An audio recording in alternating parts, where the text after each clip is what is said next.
또 오늘은 전에는 이제 그 성지순례 부분하고 설교 부분하고 이렇게 나눴어요. 나누고 유튜브에는 이제 설교 부분만 올려니까 많이 좀 아쉬워요. 그래서 일부 성지순례 내용을 유튜브 쪽에도 이제 들어갈 수 있도록 다시 정리했어요. 그래서 오늘 말씀을 보기 전에 오늘 관련 성지에 대해서 잠깐 말씀을 드리고 설교를 하는 걸로 하겠습니다.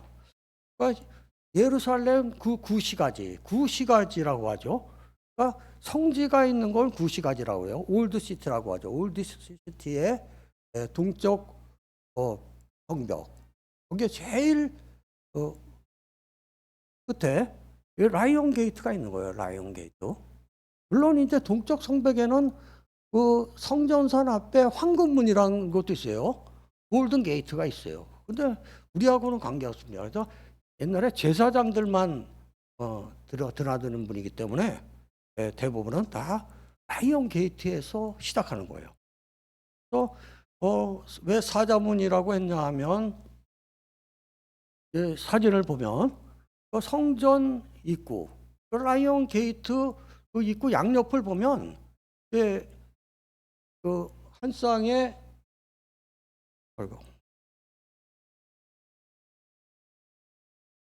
사자들 이렇게 있어요. 그러니까 그래서 이제 사자문이라고 했고, 이제 스데반이 여기서 순교했다고 그래서 스데반 문이라고도 하고, 옛날에 그 구약 시대 때는 이 문을 통해서 제사할 양들이 드나들었다고 해서 양문이라고도 했죠.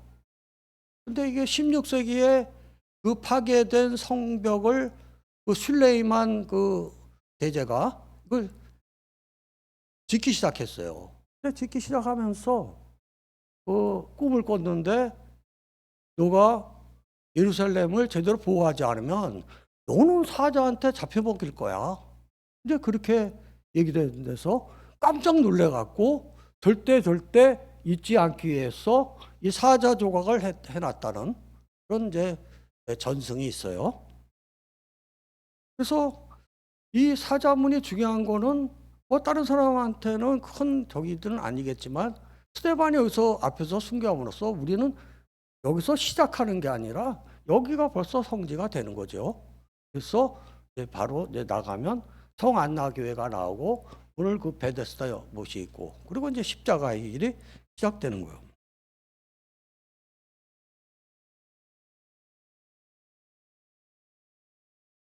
그래서 그 사자문을 지나서 한 50m 정도 되니까 금방 나오죠. 그 성안나교회가 이렇게 나옵니다. 성안나교회는 그 성모 마리아의 부모님과 요나킨과 안나. 그 교회 이름은 그 어머니 안나의 이름을 따서 성안나교회로 했어요. 간단히 얘기하면 성모 마리아가 태어났던 자리죠. 이렇게 지하로 내려가면 그 옛날에는 여기가 더운 지역이라 그 토굴에서 많이 살았죠. 그러니까 마리아 탄생 동굴이 지하에 있는 거예요.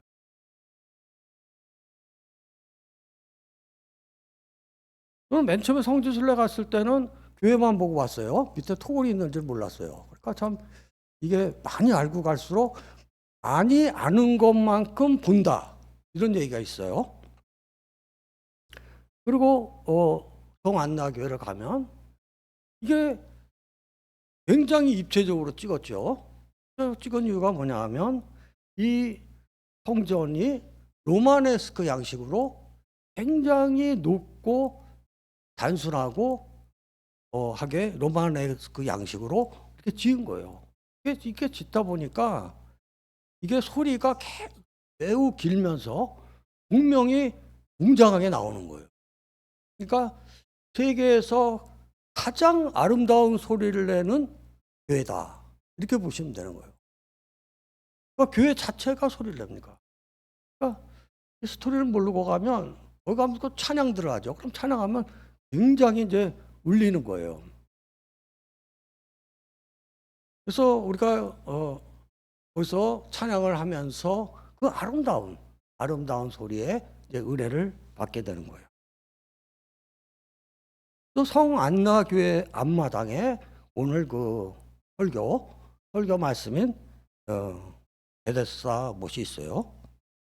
그러니까 여기가 이제 들어가서 구경하고 나면 여기 마당이 있는데 이 마당 앞에 베데스다 못이 있는 거예요. 전체를 보면 이렇죠. 베데스다 못은 우리가 그 일본 할 때 그 일자 그렇게 생겼다면 돼요. 그러니까 외곽을 박스로 네 군데가 쌓여 있고 가운데가 이렇게 생각이 들어가면서 연못이 위아래로 두 개가 있는 거예요. 100m짜리 연못. 그러니까 여기 사진에 보면 그 사람들이 많이 있죠. 거기가 행각이에요. 그러니까 이 행각 저쪽 편에도 연못이 똑같은 게 하나 있는 거예요. 쌍둥이 연못이 있어요. 그러니까 200년경에 대제사장 시몬이 성전에 이렇게 물을 공급하고 또 제사에 지날 양들을 씻고 그리고 성결 예식, 정결 예식이라고 하죠. 정결. 유대인들은 정결 예식을 하는 그런 못으로 미크바라고 그래요. 미크바도 알아야 됩니다. 성지에 가면 여기가 미크바예요. 이렇게 얘기한단 말이에요. 그래서 이 못은 이제 그래서 성경에 있는 말씀대로 5개의 행각이 있고 그런데 아픈 사람들은 성전에 들어가서 제사를 드릴 수가 없으니까 이 못에 모여들었던 거예요. 모여들어서 양들 씻기는 걸 보면서 저 양들 깨끗하게 씻는 것처럼 내 병도 좀 깨끗하게 낫기를 바라면서 여기에 환자들이 있었던 것이죠. 그러니까 저기 사람이 쭉 서 있죠. 거기에 이제 환자들이 많이 있었을 거예요. 근데 바로 예수님은 이곳에서 어쩌면 저기 가운데 행가 거기서 예수님이 이 38년 된 병자를 고쳐주셨는지 모르겠어요. 그래서 오늘 이제 요한복음에는 7가지 표적 이야기가 나옵니다. 이것이 좀 굉장히 스토리로서 굉장히 가치 있는 게 뭐냐면 마태, 마가, 누가에는 안 나오고 요한복음에만 나오는 거예요. 이 7가지 표적이. 그러니까 요한복음이 굉장히 또 가치가 있는 것이죠. 7가지가 있는데 가나 혼인잔치에서 물로 포도주를 만든 것부터 해서 맨 마지막에 죽은 나사로를 살리는 그런 7가지가 있어요. 근데 공생애를 시작하시면서 이제 첫 번째, 두 번째 표적을 일으키죠. 근데 그거는 이제 보면 첫 번째가 가나 혼인잔치에서 물로 포도주를 만드는 거. 또 두 번째는 왕의 신하의 아들의 병을 고친 거. 그걸 어떻게 보면 좀 개인적인 일이에요. 그걸 뭐 표적을 했다고 해서 개인적으로 일어나는 거기 때문에 그렇게 임팩트가 없었던 거예요. 그러니까 세 번째 베데스다 연못에서 오늘 아주 큰 마음을 먹고 예루살렘으로 진출을 해서 성전에 들어간 그 첫머리에서 오늘 나의 존재를 내가 누군지 이제 알려야겠다 하고 공생애 처음으로 나는 내가 누구냐 하면 하나님의 친아들이야. 그걸 나타내려고 하는 거죠. 또 오늘 베데스다 못에서 38년 된 병자를 치유하면서 그 이야기를 통해서 하나님께서 우리에게 어떤 은혜를 주셨는지 이제 알아보는 시간이 되겠습니다. 첫째, 예수님을 찾고 만남으로 병고침을 받았습니다.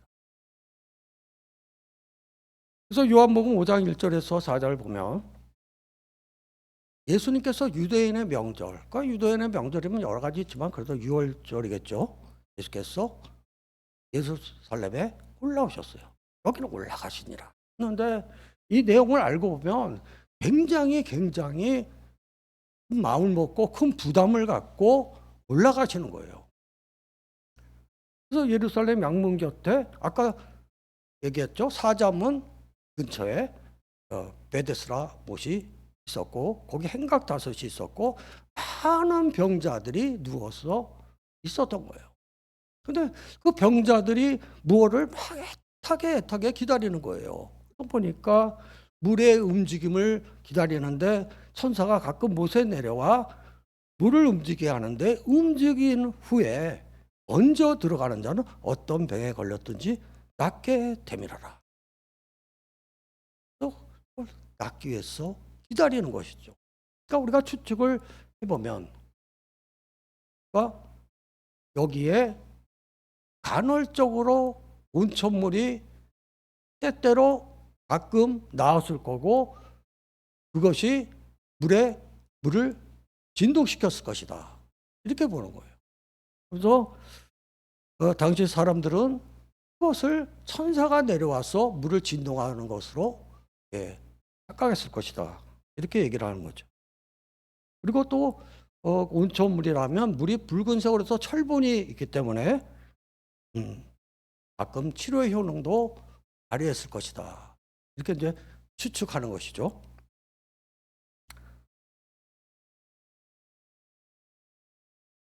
근데 여기서 바로 굉장히 빠르게 하나님의 역사, 예수님의 표적이 나타나. 딱 보니까 38, 38년 된 병자가 있었습니다. 누운 것을 보시고 눈이 마주쳤죠. 여기 오래된 줄 아시고 예수님께서 네가 낫고자 하느냐 물었습니다. 네가 보니까 굉장히 오래된 것 같은데 네가 정말 낫기를 원하느냐라고 물으셨어요. 그러셨는데 병자는 이런 얘기를 하는 것이죠. 예수님은 고쳐주려고 물어본 건데 아까 그런 전승에 막 들어가 있다 보니까 주여 물이 움직일 때 나를 못에 넣어주는 사람이 없어 내가 가는 동안에 다른 사람이 먼저 내려갑니다. 내가 낫지 못하는 것은 물이 진동할 때 제일 먼저 들어가지 못해서 내가 낫지 못하고 있어요. 하고 거기에 생각하고 있는 거예요. 자신을 고쳐줄 사람이 바로 앞에 있는데 그 전승에 빠져서 엉뚱한 것을 보시고 있는 거예요.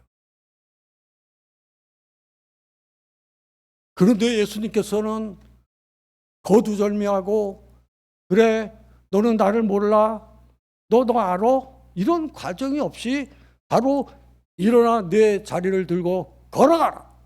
이렇게 말씀하시죠.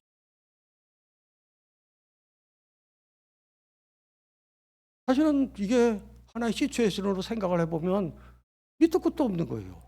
눈 한번 마주쳤네 바로 일어나 내 자리를 들고 걸어가라 했어요. 그러니까 어떻게 돼요? 그 사람이 국 나와서 자리를 들고 걸어가니라. 그러니까 우리가 말씀을 읽을 때는 좀 상상력이 있어야 돼요. 사실은 우리가 상상을 해보면 이 갑자기 무슨 말씀을 몇 번 한 것도 아닌데 밑도 끝도 없이 일어나 내 자리를 들고 걸어가라 이렇게 얘기하면 다 놀래죠.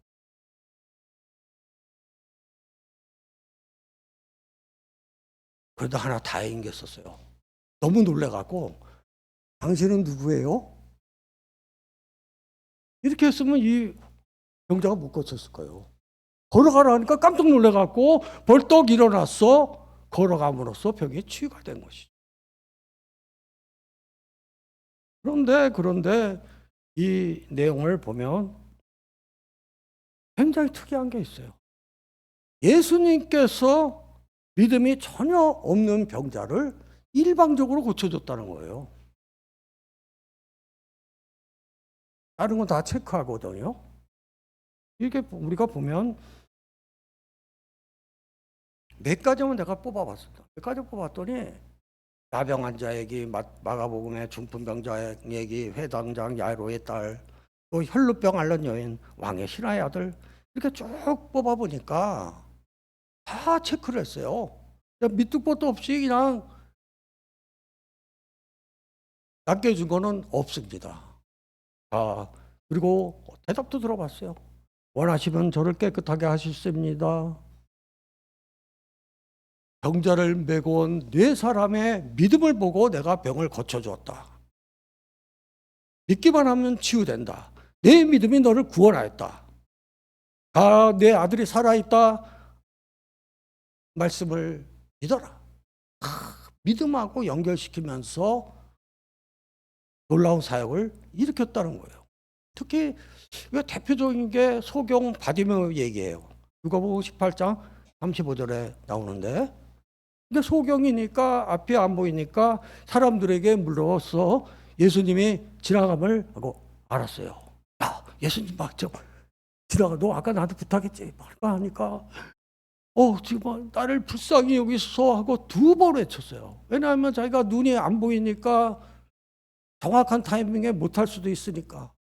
왜 두 번 외쳤나 생각해 보니까 이해가 가요. 그러니까 예수님께서 하도 큰 소리로 외치니까 보면서 내가 무엇을 해주기를 원하느냐, 그리고 구체적으로 물어봅니다. 그러니까 어떻게 되냐면, 저는 예수님에 대해서 많이 알았고 이 예수님께서 저를 낫게 해주실 믿습니다. 그러니까 저는 주여 보기를 원합니다. 하니까 뭐라고 그랬어요? 치유에 대해서는 한마디도 안 했습니다.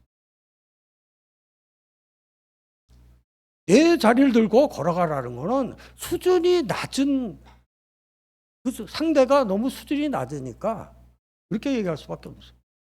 치유는 하나의 믿음의 결과일 뿐이에요. 그러니까 예수님께서 뭐라고 했냐면 내 믿음이 너를 구원하였다. 너 치유됐어. 한마디도 안 하셨어. 그러니까 그 보게 되어 하나님께 영광을 돌리면서 예수님을 바로 따랐습니다. 아멘. 그러면 이 믿음도 없는 38년 된 병자를 왜 고쳐줬을까요? 우리가 여기서 퀘스천 마크를 찍고선 넘어가야 되는 것이에요. 그러니까 38년 된 병자가 예수님을 알지 못했지만 예수님의 표적은 믿음의 결여에 제한되지 않는다는 거예요.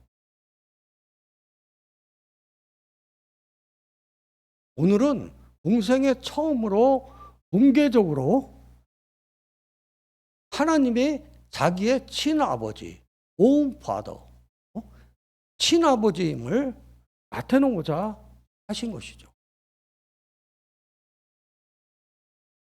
또 하나는 그 병자의 노력도 일부 있는 거예요. 그러니까 많은 병자들이 스스로 움직일 수 있기 때문에 아무도 도움을 바라지를 않아요.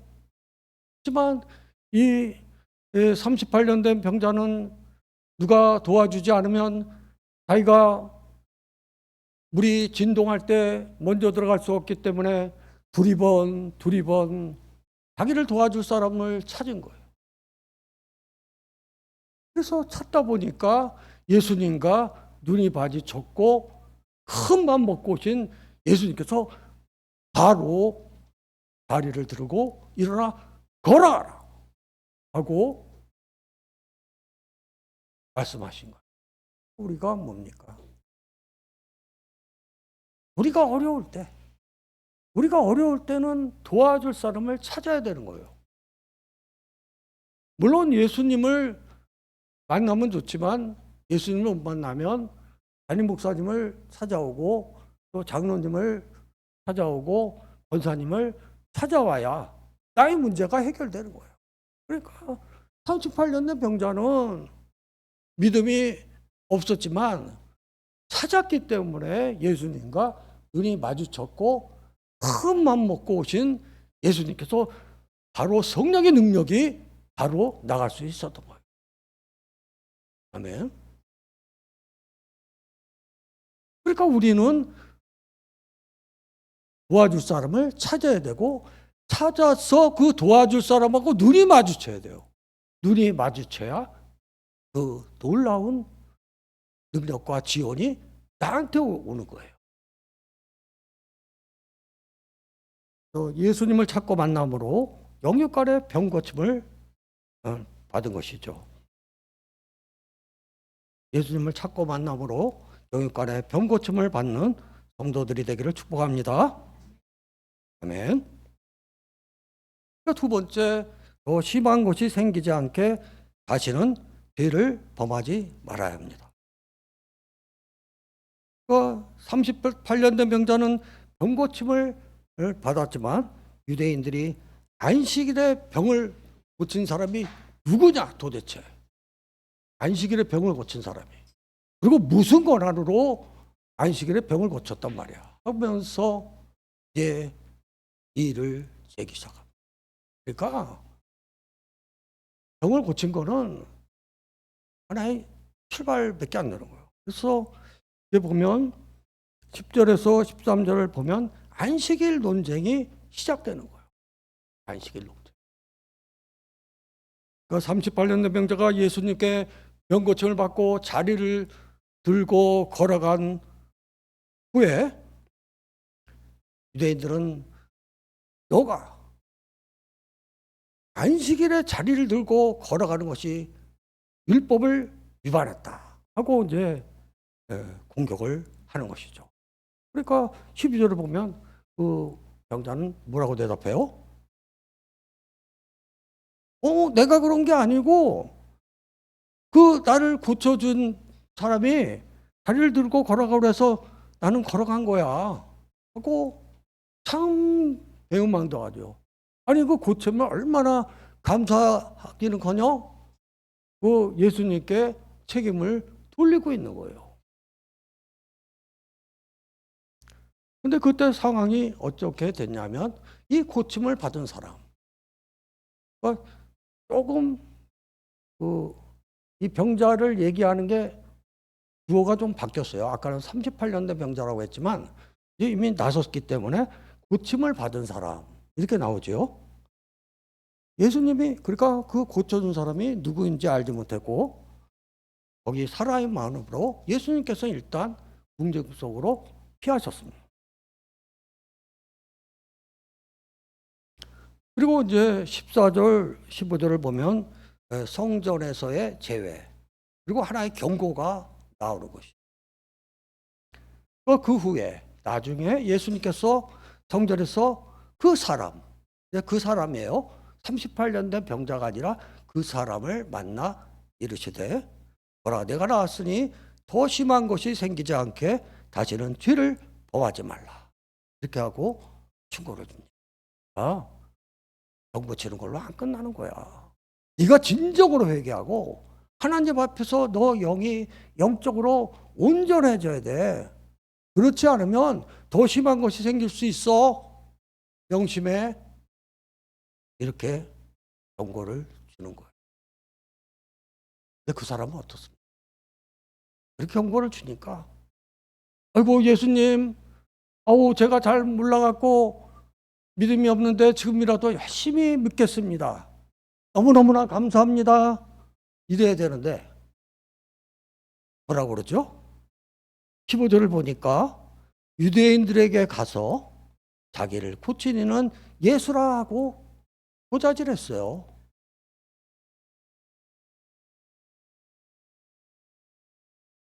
근데 여기다 사실 고자질했다고 써야 되는데 성경은 참 점잖게 씁니다. 자기를 고친 이는 예수라 하니라.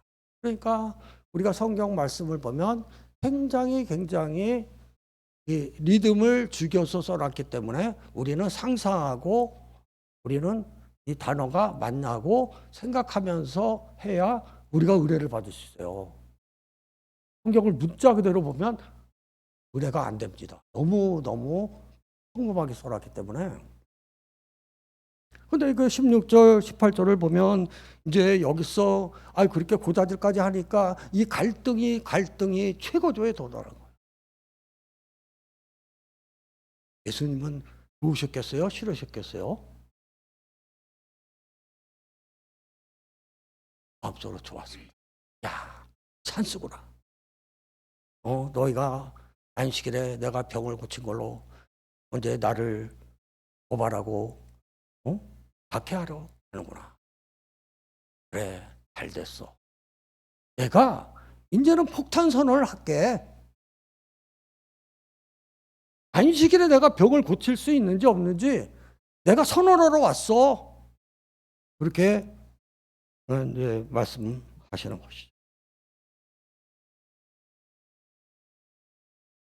유대인들이 안식일 위반으로 예수님을 박해하라 하자 예수님은 파격적인 선언을 합니다. 뭐라고 하시냐? 딱 한마디 하세요. 이렇게 내공이 깊은 분들은 그냥 여러 말 안 합니다. 그냥 한마디면 그냥 다 끝나는 거예요. 17절을 보면 내 아버지께서 이제까지 일하시니 나도 일한다.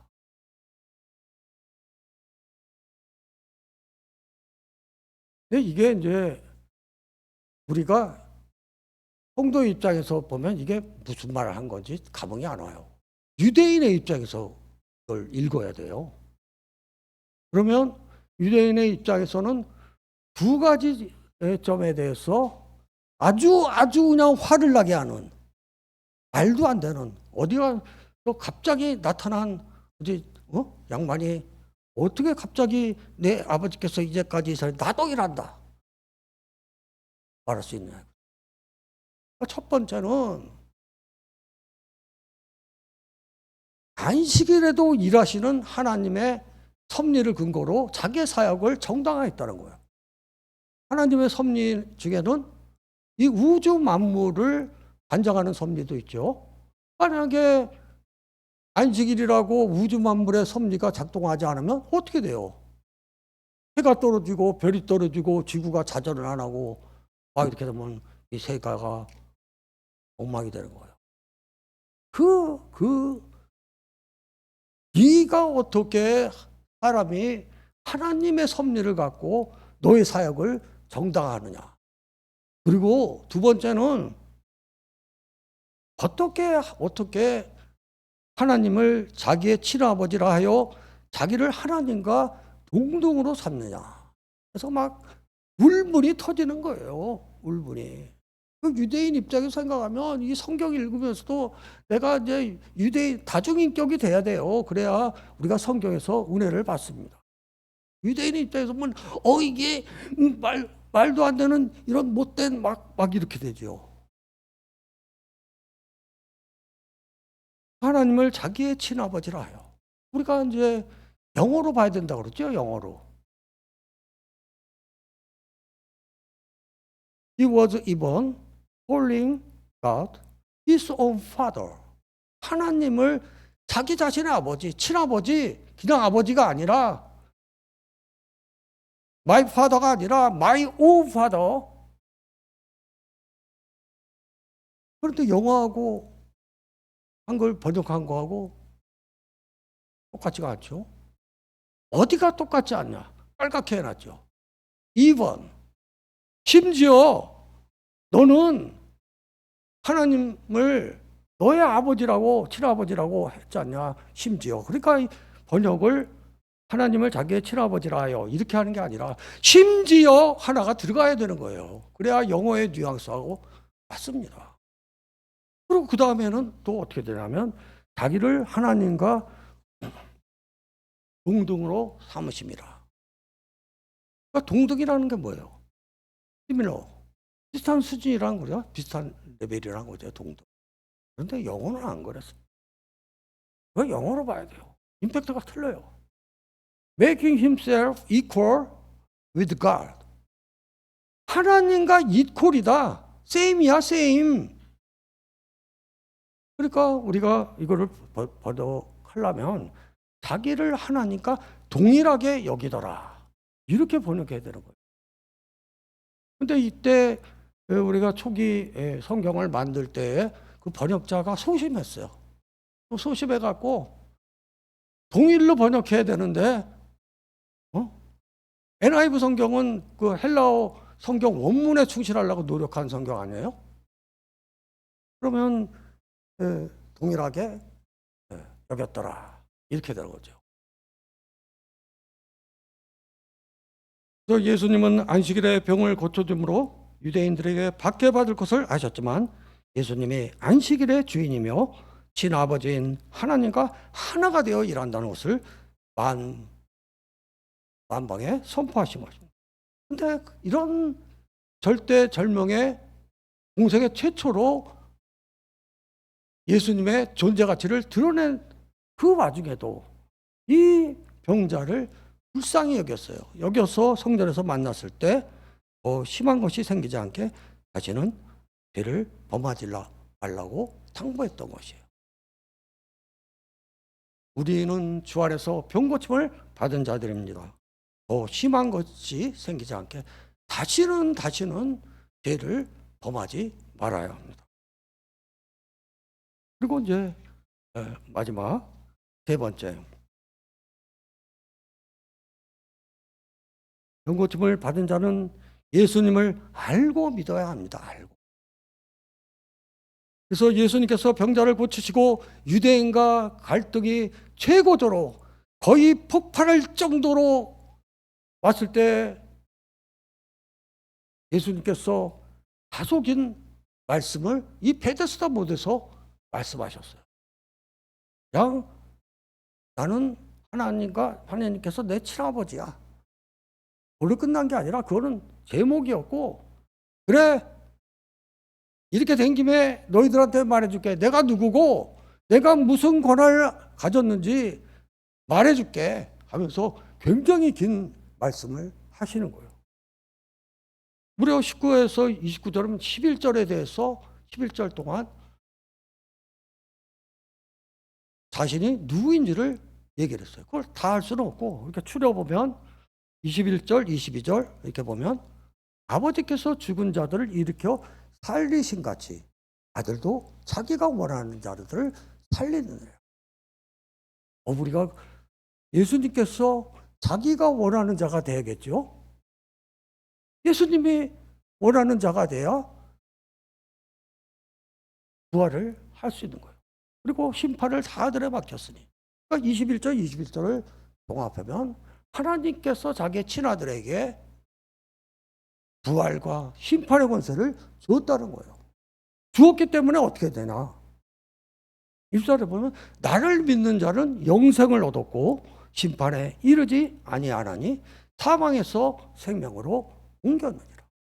그래, 내가 어떤 사람이고 어떤 권한을 가졌는지 알아야 나를 믿는 사람이 어떻게 되는지를 얘기할 수 있었던 것이죠. 그래서 선한 일을 행한 자는 생명의 부활로, 악한 일을 행한 자는 심판의 부활로 나오게 되는 것입니다. 그러니까 예수님께서 우리 하나님께서 나의 친아버지다. My own father. 동등한 게 아니라 same이야, equal이야. 이렇게 얘기했을 때 유대인들의 입장에서 어떻게 생각하겠어요? 그러니까 유대인들은 이렇게 생각합니다. 오직 이 세상에서는 하나님만이 재판장이신데 너가 어떻게 이럴 수가 있느냐? 어떻게 너를 믿고 하나님께서 너에게 부활과 심판의 권세를 줬는지 어떻게 알 수가 있어? 바로 그렇게 나오시겠죠? 그러니까 예수님께서 자기가 하나님의 친아들로서 하나님께서 자기의 친아버지로서 부활과 심판의 권세를 준 근거에 대해서 5가지로 얘기를 해요.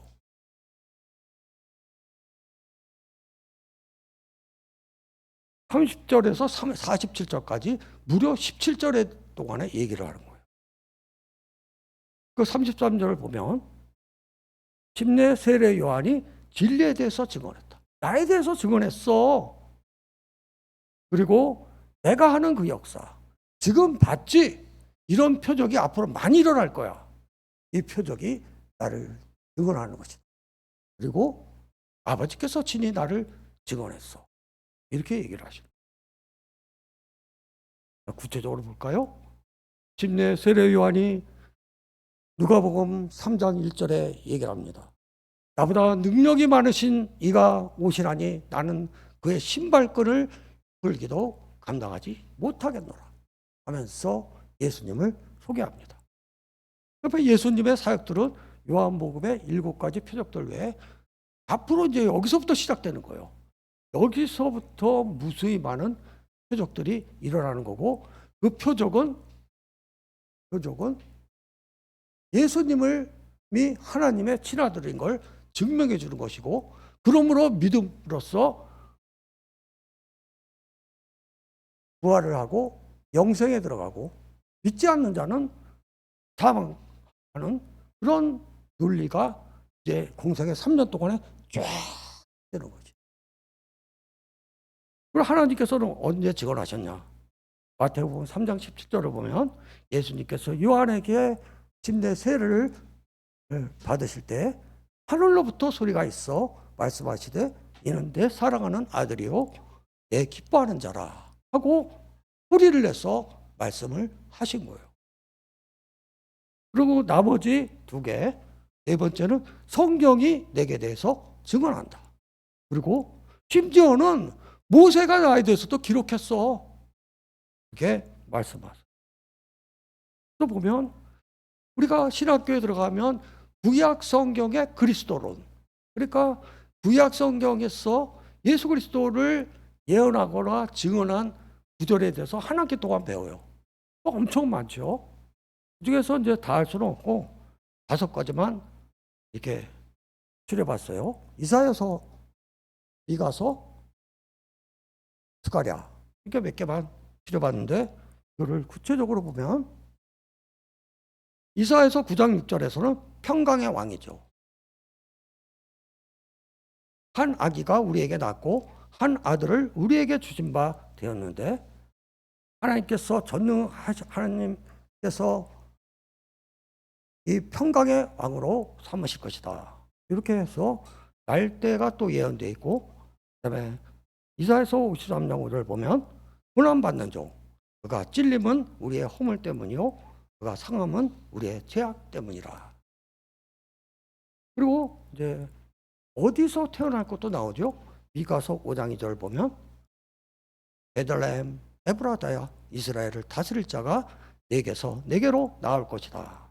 이렇게 나오고, 스가랴서 9장 9절을 보면 예수님께서 마지막 일주일을 시작하는 그 날에 이런 일이 벌어지죠. 내 왕이 내게 임하시라니 그는 공을 내우시며 구원을 베푸시며 나귀를 타시나니 나귀의 작은 것 곧 나귀 새끼니라. 이게 어디서 실현돼요?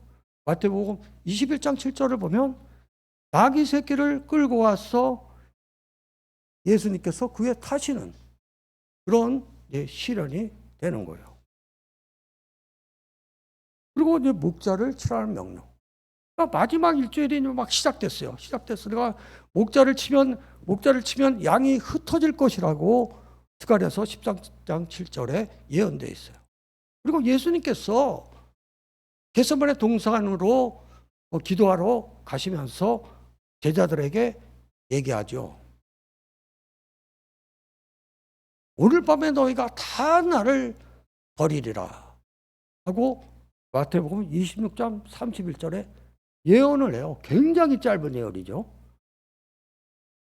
하루가 안 지났어 너희들이 나를 다 버릴 거야 했는데, 마태복음 26장이 끝나기도 전에 56절에 실현이 되죠. 제자들이 다 예수를 버리고 도망하니라. 이게 실현이 됩니다.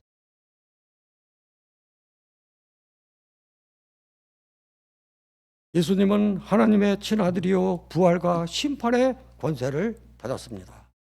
침례 세례 요한, 예수님의 사역들, 하나님 성경 모세가 증언합니다. 그러므로 병고침을 받은 자는 예수님을 잘 알고 믿어야 합니다. 내 말씀을 정리하고 마치도록 하겠습니다. 38년 된 병자는 예수님을 찾고 만남으로 병고침을 받았습니다. 더 심한 것이 생기지 않게 다시는 죄를 범하지 말아야 합니다. 병고침을 받은 자는 예수님을 제대로 알고 믿어야 합니다. 믿어 병고침을 받고 다시는 죄를 범하지 말고 예수님 알고 믿어 은혜 충만한 믿음의 성도들이 되기를 예수 그리스도의 이름으로 축복합니다. 아멘. 기도하시겠습니다. 오늘도 살아계셔서 역사하시는 하나님 아버지, 어지러운 세상 가운데서도 믿음을 지키고 주의 성전에 나와 예배하게 하시니 감사와 찬양과 영광을 올려드립니다. 주의 가정과 성도들이 건강하고 형통하게 하시고 세상의 빛과 소금이 되도록 축복하여 주시옵소서. 오늘은 38년 된 병자의 치유에 대하여 말씀을 나눴습니다. 우리도 이 병자와 같이 예수님을 찾고 도와줄 사람을 찾고 만남으로 영육간의 병고침을 받게 하여 주시옵소서. 더 심한 것이 생기지 않게 온전한 회개, 온전한 영적 상태에 우리를 도달할 수 있도록 다시는 죄를 범하지 않게 하여 주시옵소서.